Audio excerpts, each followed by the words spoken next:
जकरा के हम ही लांच कोइनी। उत्तर प्रदेश में भभुआ मोहनिया में गायक बाड़न मनी भैया हमारा बड़े बड़े भाई, तो बड़ा सुंदर वायरल होता। सब कलाकार लोग हमारा संगे बा।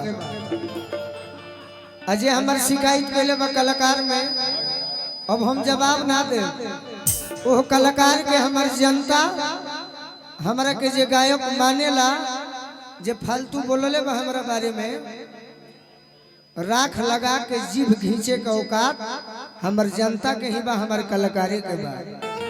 हम अपन गाना गाई कि हमारे खिलाफ बोलो दिया यज के डेट में कि हमारे में जगरा के हम ही लांच कोइनी मार पेट में। बड़ी साल पहले हम गोरखपुर रहल बानी, कुशीनगर, देवरिया, कसेया, पठानपट्टी, कौगो नाम धरी मनी भैया। बचपन से रहल बानी गोरखपुर, पहले हमार हो तबे केहू के हुई। हमारे खिलाफ बोला दिया यज के डेट में, हमारे खिलाफ बोला दिया यज के डेट में। ये चाहो तू जाने लुनू जे करे के हम ही लांच कोइनी मार के तुम्हें, जे करे के हम ही लांच कोइनी मार के।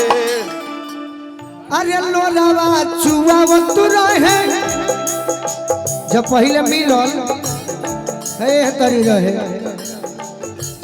अरे लोरावा चुआवत रहे पहले के भेंट में, जे करे के हम ही लांच कोइनी मार के तुम्हें, जे करे के हम ही लांच कोइनी मार के। अब एगो गाना याद आ गइल, सुना दी नया गाना। सुना दी महाराज। के कर इच्छा बा हाथ उठा गलती कहते नहीं, इस सौभाग्य के बात बा हमरा खातिर कि पढ़ाने में जिनको जमाने लगे हैं, पढ़ाने में जिनको जमाने लगे हैं, वही आज हमको सिखाने लगे हैं। जिनको सिखाया कि चलना संभल संभल कर, वो हवा में कबूतर उड़ाने लगे हैं।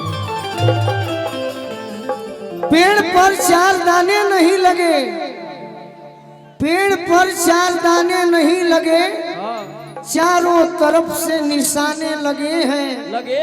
पढ़ने पढ़ाने का माहौल कहाँ है, किताबों में खत आने जाने लगे हैं। ये मेरा सौभाग्य है कि आप लोग इस जगह पर, मैं मन की बात जान गया हूं कि आप हमारे लिए ही आए हैं। सब लोग जे कुर्सी पर बैठल बा, जे खड़ा बा, जे दूर से देखता, इस सौभाग्य के बात बा। विधायक जी के हम यही शुभकामना देव कि हमारे विधायक जी सुरेंद्र चाचा आजीवन विधानसभा के विधायक बन के रहे आजीवन। बाकी रउरा मंच पर आई, अब पहला बार जीवन में एगो विधानसभा के विधायक, वो उत्तर प्रदेश में फाजिल नगर के, हमार 300 किलोमीटर दूर घर बा, हमारा के बोलावे खातिर हमारा दुआर पईनी। गरीब से जवन जुड़ल बनल, हम विधायक जी के कम समय में इज्जत भी कैली।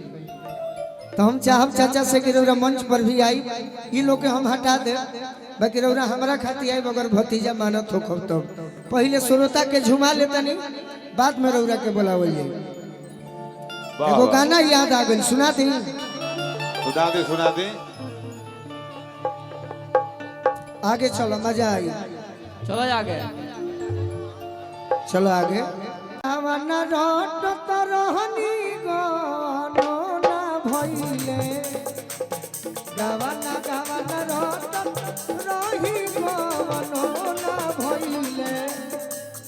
चलो गइले पिया करो दे सदया रे, चलो गइले पिया करो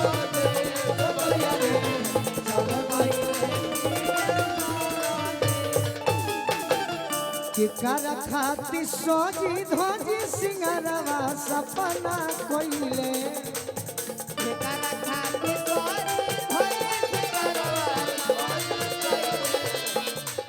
केकरा खाती सोजी धोजी सिंगारवा सपना कोइले लागल करे जावे में हे सब जावे लागल करे जावे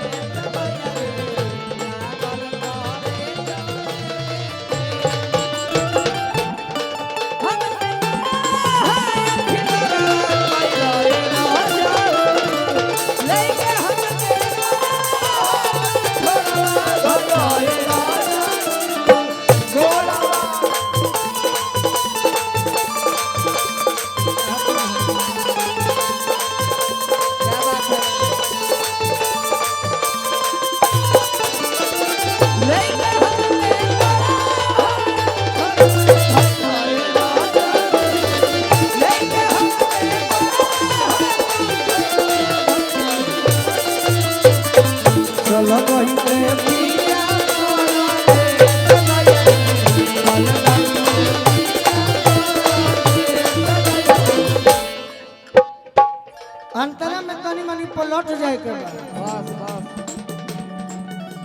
आजू के कोई लंका जाने कोई आई है राजा जी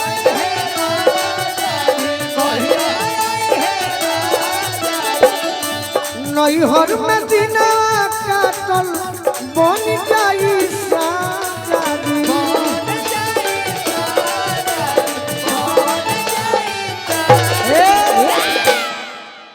कि दिल में दर्द देख के चल गईले अखिया के सोझाऊ निकल गईले दिल में दर्द देख के चल गईले अखिया के सोझा से निकल गईले उनका बारे में तोर माता घरे रहेला उनका बारे में सोची अखिया लो रहीले उनका बारे में सोची अखिया लो रहीले भेजबो ना कोई